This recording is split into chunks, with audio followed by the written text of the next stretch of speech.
سڵاتان لێ بەڕێزانی خۆشەویست بەخێر بن بۆ تاقیکردنەوەی سیەم تست 30 پرسیاری یەکەم. The action of handing out leaflets in the street or knocking on people's door to ask for their political support is known as. ئەڵێ ئەو کرداری کە نامیلکەی بچووک لە سەجادا دەی بە خەڵک یاخود لە دەرگای ماڵانە دەی بۆ داواکردیان یاخود داوای لێکردنیان بۆ پشتگیریکردن لە ڕانگەی سیاسیەوە، بۆ نمونە وەک حیزبە کوردیەکان کە چۆن بانگەشەکەن وەکو بانگەشە وایە. چی پێڵن؟ ئەم کە دەوێت چی پێڵن کاتێکا چی نامیلکە یاخود لەفلێت لە دەرگای ماڵانە دەی ئەڵێ پشتگیریم کەن لە ڕانگەی سیاسیەوە. شاداوین، کانڤسین، مارکێتین، پرسیوێژن. چه شتێکی پێڵن بە ئینگلیزی؟ وەڵامێک هەڵبژێرە.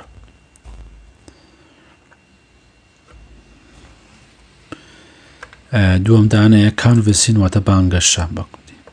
The action of handing out leaflets in the street or knocking on people's door to ask for their political support is known as a canvassing. پرسیاری دووەم Who defeated the Vikings? ئەڵێ چێ ڤایکینەکانی تێکشکان؟ King Alfred the Great، پاشای گەورەی ئەلفرێد، ویلیام فێرست، بۆدیکە، جەیمس the second. چێ بوو ڤایکینەکانی تێکشکان؟ وەڵامێک هەڵبژێرە. بێگومان King Alfred the Great. King Alfred the Great defeated the Vikings. واتە King ئەلفرێدی گەورە مەزن ڤایکینەکانی تێکشکان. پرسیاری سێم When was Queen Elizabeth II Diamond Jubilee celebrated? ئەڵێ کەی بووە Diamond Jubilee ئەلیزابزی دووەم شاژن یادی کرایەوە؟ بەڕێزان Diamond Jubilee ئەو بۆنەیە کە یادی پاشەگەریە کرێتەوە بەناو خەڵکە ئاڕۆ خەڵک گوڵی بۆ هەڵەدەوە بە خێراتنی یەکە و چەپڵە ڕێزان ئەو شتەیە پێڵەن Diamond Jubilee. جاگەر بچی لە گوگڵ بنووسی Diamond Jubilee of Queen Elizabeth ئەیبینی سەر و ڕسمیشی بۆ کرێت بۆنێکە کە سواری ئەسپ و ئارەبانەیەگەی بەسەر شایەڕوە. پرسیارەکەڵە When was ئەو بۆنەیە کەی کرایەوە؟ چه ساڵێک بوو؟ 2015 دوایین جار 2010 2011 2012. وەڵامێک هەڵبژێرە. بێگومان 2012 بووم کاتەم سەیرمەکرد لە تەلەڤیزۆن. Queen Elizabeth II وەڵا شازادە شاژن ئەلیزابەتی دووەم Diamond Jubilee بۆنەی Diamond Jubilee was celebrated in 2012 بۆ یادەکە بەڕێوە چوو 2012. پرسیاری چوارەم During the Middle Age لە سەدەی ناوەڕاستە England was an important trade nation. England وڵاتێکی نەتەوەیەکی زۆر گرنگ بوو لە بوارەی بازرگانیەوە. And people come to England from abroad. خەڵک لە دەرەوە ئەهاتن بۆ England to trade and also to work بۆ بازرگانی بۆ ئیش. Where did the canal builder come from? لەکوێ ئەوانەی کە کەناڵی ئاوەکانیان دروستکرد لەکوێ هاتن؟ Germany, Holland, France and Italy. وەڵامێک هەڵبژێرە. بێگومان هۆڵندا بوو. During the Middle Age لە سەدەی ناوەڕاستە England was an important trading nation and people came to England from abroad to trade and also to work. Canal builder came from Holland. بێگومان ئەوانەی کە کەناڵی ئاویان دروستەکرد لە هۆڵنداوە هاتن. پرسیاری پێنجەم The Elizabethan period in England was a time of growing patriotism, a feeling of pride in being English. English explorers thought in new trade routes and tried to expand British trade into the Spanish colonies in the Americas. لە سەردەمی Elizabeth England کە کاتێکی ئەو کاتێک کە هین بوو خەڵکانی نیشتیمان پەروەر و خەڵکانی نیشتیمان خواست زۆر بوون و خەڵک زۆر شانەزی بەوە کرد کە ئینگلیزە و ئینگلیزەکان ئەگەڕان بە جیهاندا بۆ ڕێچکەی دۆزینەوەی ڕێچکەی نوێی بازرگانی و هەوڵیاندا و try to expand British trade و هەوڵیاندا کە ڕێگەی بازرگانی بەریتانی درێژە پێ بدەن بۆ فەڕەنسا بۆ وڵاتانی کە فەڕەنسا داگیر کردووە لە ئەمریکا. هیچ فەڕەنسا نەبوو لە سپانیا. ویستیان ڕێچکەی بازرگانیان درێژکەنە بۆ وڵاتانی کە و سپانیا داگیر کردووە لە ئەمریکا. ئایا ئەم دەستواژە ڕاستە یاخۆ غەڵەتە؟ وەڵامی هەڵبژێرە. بێگومان ڕاستە.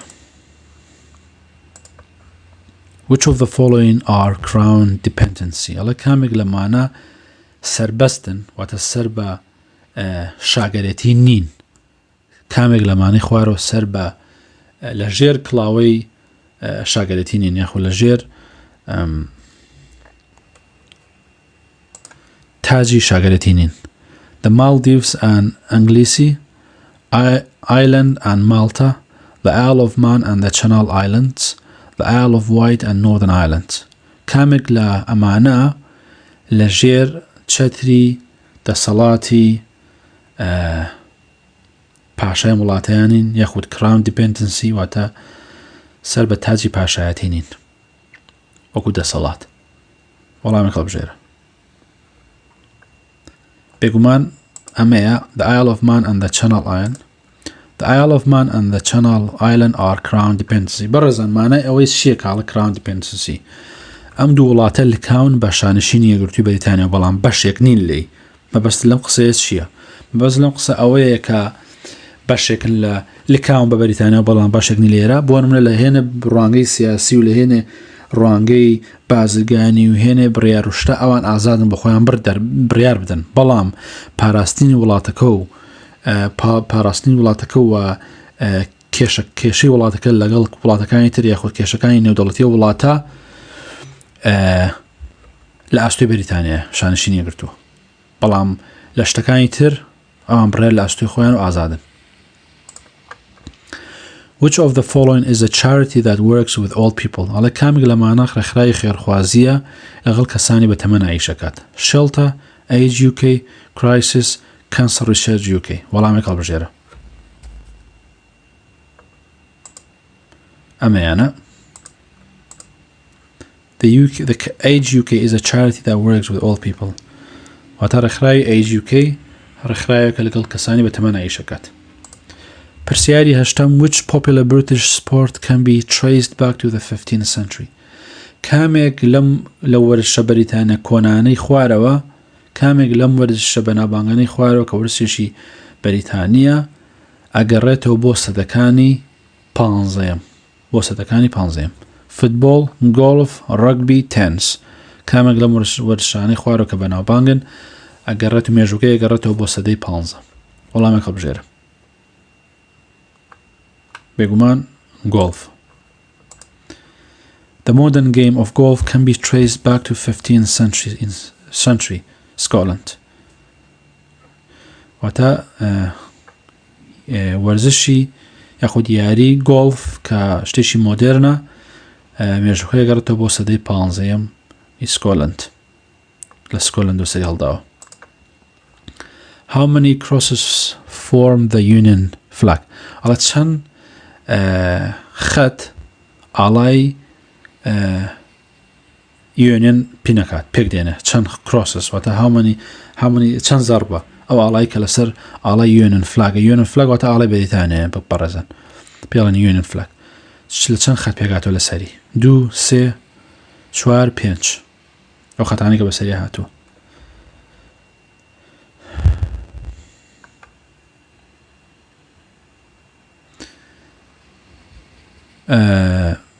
پێم وایە 2 خەت پێگاتوە ببورن 3 خەتە ئەمەم لەبیر چووە.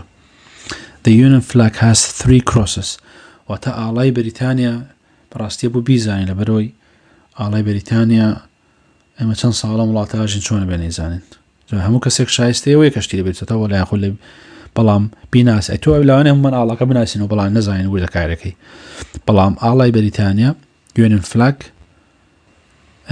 لە 3 خەت پێکاتوە کە بەناوێ هاتووە کە ئەویش پێڵن Union flag. پرسیاری دەیەم Who were the suffragettes? Who were the suffragettes? على suffragette چیە؟ A group who demanded the vote for the working classes. کۆمەڵە خەڵک بوون داوایان کرد کە دەنگ بدەن بۆ کەسانی پۆلی ئەو کەسانی کە ئیش کاسبکارن کە داوایان کرد داوای دەنگدانیان کرد بۆ چینی کرێکار. A group who used civil disobedience to gain the vote for a woman. کۆمەڵە گروپ کۆمەڵە خەڵک بوون یاخود گروپێک خەڵک بوون کە هینێکیان شتێکی نافەرمیان یاخود ڕێکخراوێکی نافەرمیان دانابوو بۆی سوود وەرگرن دەنگ بۆ ئافرەت وەرگرن بۆی کە ئافرەت بتوانێت دەنگ بدات لە کۆمەڵگایە. A group who campaigned for the vote for men over 21 years old. گروپێک بوون کە کەمپینێکیان ڕاگەاندە بوو دەنگ پیا بتوانێت دەنگ بدات ئەوانەی کە تەمەنیان لەسەر و 21 ساڵەوەیە. A group who introduced a new idea about politics. گروپێک خەڵک بوون کە بیرۆکەیەکیان ناساند دەربارەی سیاست. بیرۆکێکی نوێیان ناساند دەربارەی سیاست. کامێ لەمانایە suffragettes. Who are the suffragettes? وەڵامی هەڵبژێرە.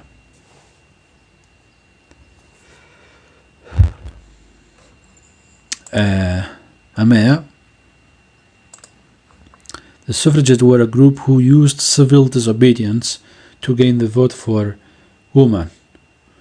واتە the suffragettes گروپێک بوون لە ئافرەتان پێکاتە بوون ئەو ئافرەتانەی لە پێگەی نافەرمین و بە شارستانیانە هاتن بۆ بەدەستهێنانی دەنگ بۆ ژنان. واتە گروپێکی ئافرەت بوون ویست دەنگ بەدەست بێنن بۆ ئافرەت کە بتوانە دەنگ بات یاخود دەنگی ئافرەت بناسێن و ئافرەت بتوانێت مافی هەبێت دەنگ بدات. پرسیاری 11. What does the UK offer to its permanent resident or citizens? ئەڵە بەریتانیا چی ئۆفەرێکی یاخود چی ئەبەخشێت بە هاوڵاتیانی کە بە دایمی بە بەردەوامی بە هەمیشەیی نیشتەجێ وڵاتی بوون یاخود هاوڵاتیە وڵاتن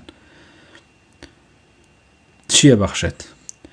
Free undergraduate tuition fees, a right to a fair trial, VIP ticket for a local event, free parking across the country. Free undergraduate tuition fees واتە پارەی خوێندنی ئەو کەسانی کە لە کۆلێجە خوێن بە خۆڕایی. A right to fair trial واتە مافی دادگایەکی دادپەروەرانە. تکتی بۆنەکان کە لەو ناوچەی ڕوەدەن بە خۆڕایی VIP. پارکینی بەلاش لە سەرتاسەری وڵاتەکە. بێگومان زۆربەی عینەکان هەڵبژاردەکان بێمانان مانای خۆ دایمە دیارە لە شێوازی داڕشتنی وەڵامەکانە ئازانی کامە بۆیە بێ. وەڵامێک هەڵبژێرن. بەریتانیا چیە بەخشێ بە هاوڵاتیانی خۆی و کەسانی کە بە هەمیشەیی نیشتەجێ بوون. بێگومان ئەوەی کە تیای ببینین ئەمەیە. A right to a fair trial. A right to fair trial is a correct answer. واتە مافی دادگایەکی دادپەروەرانە. پرسیاری 12. Which of the following meal is made of a fried meal with bacon, eggs, sausage, black pudding, tomatoes, mushrooms, soda bread and potato bread. ئەڵێت کامێک لە ئەم مژەمانەی خوارەوە پێکاتوە لە بیکن هێلکە سۆسیج بلاک پودینەوە سۆزیشی ڕەش ئەو کشلەوە نسکێنە تمایتۆ تەماتە مەشروم هین کارک یاخود سۆدە برێد وەک برێدێک نانێک وایە و پەتایتۆ برێد بین پەتایتۆ برێد نانی پەتاتە کامێک لەم ژەمانی خوارەوە لە ئەو شتانە پێکاتوە English breakfast haggis also fry Sunday roast وەڵامێک هەڵبژێرە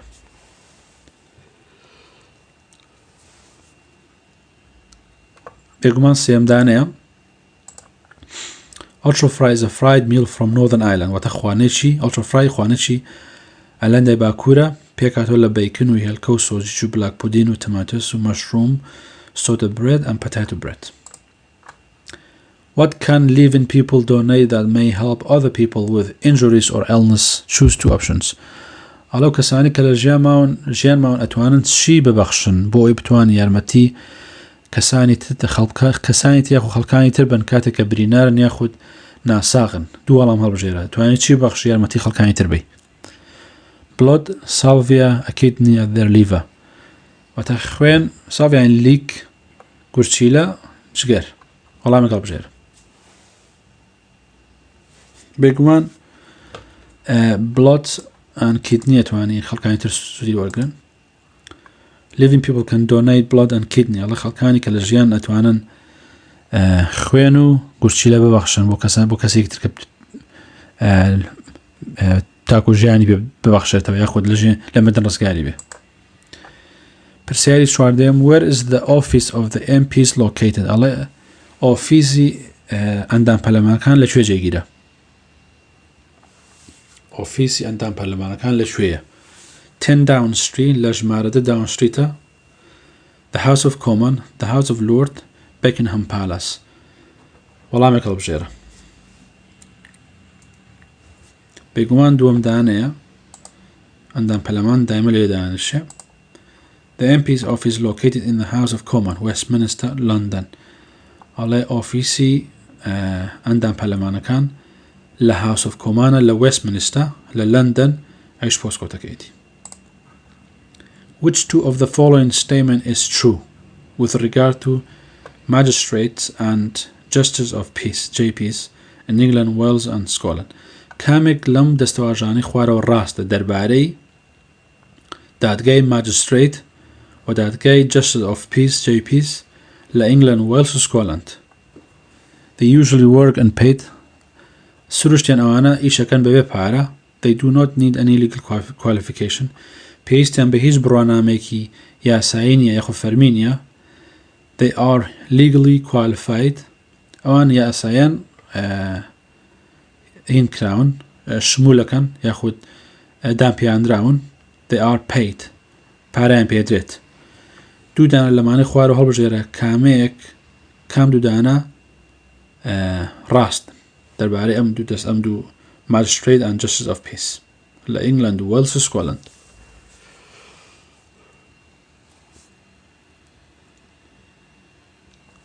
بێگومان پرسیاری 15 یەک لەگەڵ دووە ڕاست. In England, Wales and Scotland, لە England و Wales و Scotland, magistrate and justice of peace usually work unpaid and not need a legal qualification. واتە دادوەرەکانی magistrate یاخود justice of peace سروشتیان پارە وەرناگرن یاخود بێ پارە ئیشەکەن و هەروەها پێویستیان بە هیچ بڕوانامەیەکی یاسایی نییە، بڕوانامەیەکی فەرمی. Which of the following is a showcase of mainly theatre and comedian performance? Which of the following is showcase of mainly theatre and comedy performance? واتە کام لەمانەی خوارەوە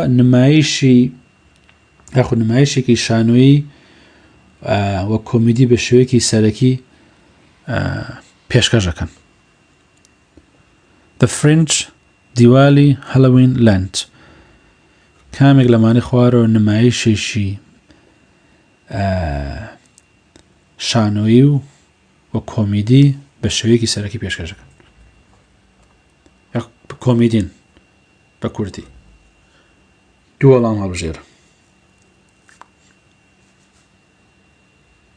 بۆ یەک وەڵام هەڵبژێرن لە برەوەی بە پێتان بڵێم The Fringe باسما کرد لە ئەگەر لە بیرتان بێ The Festival of Fringe لە سکۆتلەندە وڵات فێستیڤاڵی فرنج لە سکۆتلەندە لە ئیدنبرۆ. The Fringe is also a showcase of mainly theatre and comedy performance. The Fringe نمایشێکی شانۆیی و کۆمیدیە. دیوالی ئەوە جەژنیشی ئاینیە هیندیۆکان.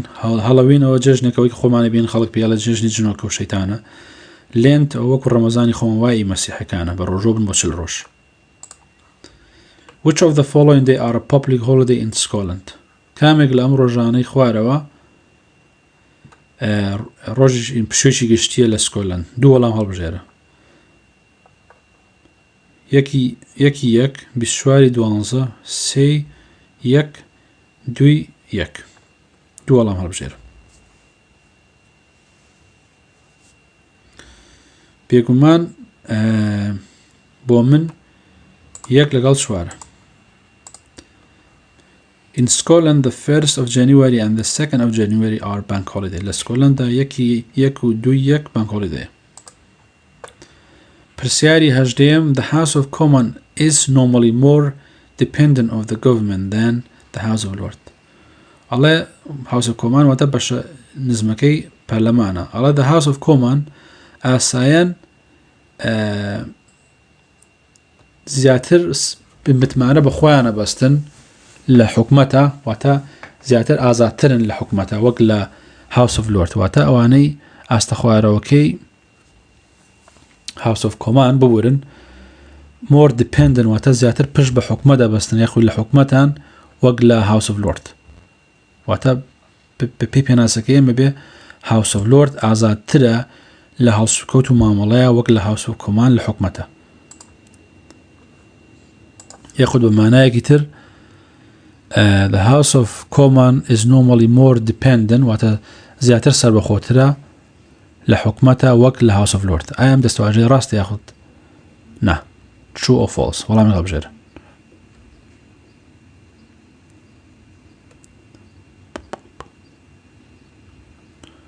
بێگومان false، غەڵەتە. The House of Lords is normally more dependent of the government than the House of Commons. واتە House of Lords بەشە باڵاکە زیاتر سەربەخۆترن لە ناو حکومەتە وەک لە House of Commons. When was the turning machine invented؟ ئەڵێ ئامێری یاخود مەشینەی turning کەی داهێنرا، کەی دایانهێنا؟ لە ساڵی 1920، 1930، 1940، 1950. وەڵامێک هەڵبژێرە. بێگومان 1930. A turning machine is a theoretical mathematical device invented by Alan Turing 1912 or 55, a British mathematician in the 1930s. واتە ئامێری تۆرنینگ بێگومان کە بۆیە پێڵن turning machine نای کەسەکە خۆی تۆرنین بۆ پێشترم پرسیارە بۆ شیکنۆشم داوە. واتە ئامێری تۆرنین ئامێرێکی بیرکاری تیۆریە کە لەلایەن ئالان تۆرنینەوە ناوی خۆی ئەسڵی ئالان بۆ ئالان تۆرنین کە لە ساڵی 1912 بۆ 1954 هینێک بۆ بیرکاریوانێکی بریتانی بووە لە ساڵی 1930. واتە ئالان تۆرنین ئامێری تۆرنین مەشینی دروست کردووە لە ساڵی 1930، بەڵام بۆ خۆی لە ساڵی 1912 بۆ 1954 ژیاوە.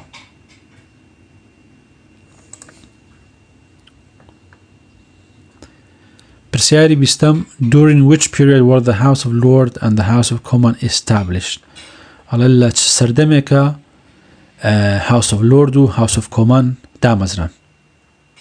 وەکو پەرلەمانی ئێستا پێم وتم پێشتر دوو بەشە House of Lords House of Commons.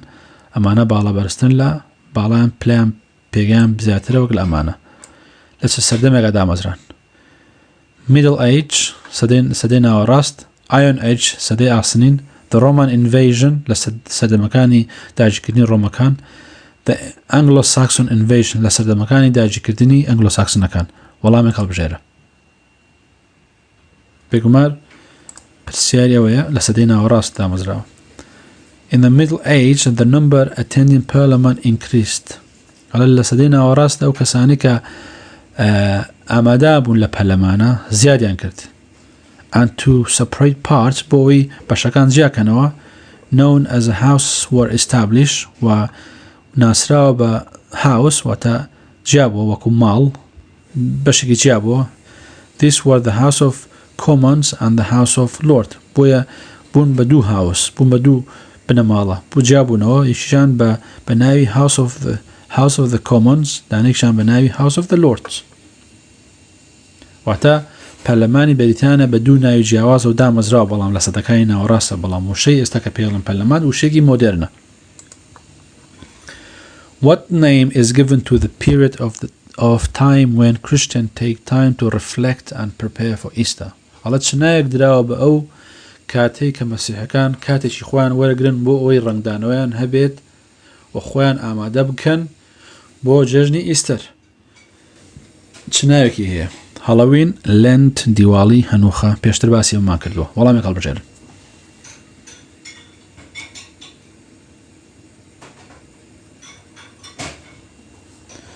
بێگومان دووەمدانەیە لەند وەک باسمان کرد. Lent is a time when Christians take time to reflect and prepare for Easter. ئەڵە لەند کاتێکە کە مەسیحەکان ڕەنگدانەوەی خۆیان ئەبینن و تایە خۆیان ئەبینەوە لە ئەو مانگەیە بۆ ئەوی خۆیان ئامادەکەن بۆ ئیستەر بۆ ئەوەی کە داوای خواپەرستی داوای لێبوردن لە خۆی گەوراکەن خۆیان پاکەنەوە و بە ڕۆژوە بن لە جێژنی لەنتە کە چل ڕۆژ بە ڕۆژەوە بن. In the new پرسیاری 22 in the new Church of England created by Henry VIII, who had the power to appoint bishop and order how people should worship. الله كنيسة تازەکەی کە دروست کرا لە ئینگلند لەلایەن هەنری هەشتەمەوە چێ دەسەڵاتی هەبوو بۆ ئەوەی قەشەکان دەستنیشان کات و هەروە فەرمان کە خەڵک چۆن خواپەرستێتی بکەن. واتە قەسە چێ دەسەڵاتی هەبوو کە قەشەکان دەستنیشاکە و فەرمانی بدە کە چۆن خەڵک خواپەرستی بکەن. واتە چێ دەسەڵاتی هەبوو ئەو بڕیارەیەدا. The Pope Papa, the King Pasha, the Prime Minister سەرۆکوەزیران, the Archbishop of Canterbury واتە قەشەی Canterbury واتە گەورەترین قەشەیە. بەڕێزان کاتی خۆی ئینگلەندیش هەر لەژێر دەسەڵاتی کاتۆلیکان بوو بەڵام هەنری پاشای هەشتەم ئینگلەندی جیا کردەوە و بیرۆکێکی تری دانا بە ناوی پرۆتێستەنتەوە کە کاتۆلیک و شوێنکەوتی کاتۆلیک نەبوون کە ئێستا پێڵن Church of England. وەڵامەکە چیە؟ وەڵامی هەڵبژێرە. بێگومان دووەمدانە بوو.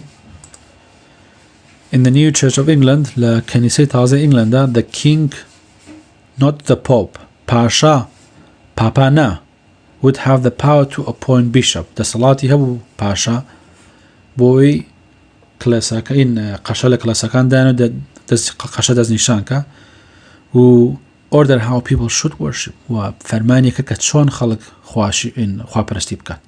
worship واتە خواپەرستی. appoint واتە دەستنیشانکردن. پرسیاری 23 In Wales many people speak Gaelic, a completely different language from English, and it's taught in schools and university. لە وێلز زۆرینەی خەڵک بە زمانی گەیلیکی قسەکەن و بە تەواوەتی زمانێکی جیاوازە لە زمان ئینگلیزی و لە قوتابخانەکان و لە زانکۆکان ئەخوێندرێت. ئایا ئەم دەستەواژەیە ڕاستە و غەڵەت؟ بێگومان غەڵەتە. زمانی گەیلیکی نیە وێلزیە. In Wales many people speak Welsh, not Gaelic. A completely different language from English, بە تەواوەتی زمانێکی جیاوازە لە ئینگلیزی and it's taught in schools and university و هەروەها لە زانکۆکان و لە قوتابخانەکانیش ئەخوێندرێت. بەڕێزان ئەم پرسیاری 23 بوو. پرسیاری 24 و دوایین پرسیار How many years did Queen Victoria reign for? How many years did Queen Victoria reign for? ئەڵێ Queen Victoria چەند ساڵ دەسەڵاتی هەبوو یاخود دەسەڵاتدارەتی کرد. واتە شاژن ڤیکتۆریا چەند ساڵ دەسەڵاتدارەتی کرد؟ Only 2 years تەنها 2 ساڵ. Almost 64 years نزیکەی 64 ساڵ. Less than 2 years کەمتر لە 2 ساڵ. Almost 50 years نزیکەی 50 ساڵ. وەڵامی هەڵبژێرە. بێگومان 64 ساڵ. In 1837, Queen Victoria became Queen of the UK at the age of 18. She reigned until 1901, almost 64 years. واتە لە ساڵی 1830 شاژن ڤیکتۆریا بوو بە شای شانشینی یەکگرتوو لە تەمەنی 18 ساڵیە و پاشایەتی و دەسەڵاتی کرد هەتا ساڵی 1901 واتە نزیکەی 64 ساڵ. هیوادارم سووتان لەم بەشە وەرگرت بێت لە تاقیکردنەوەی سیەم تست 30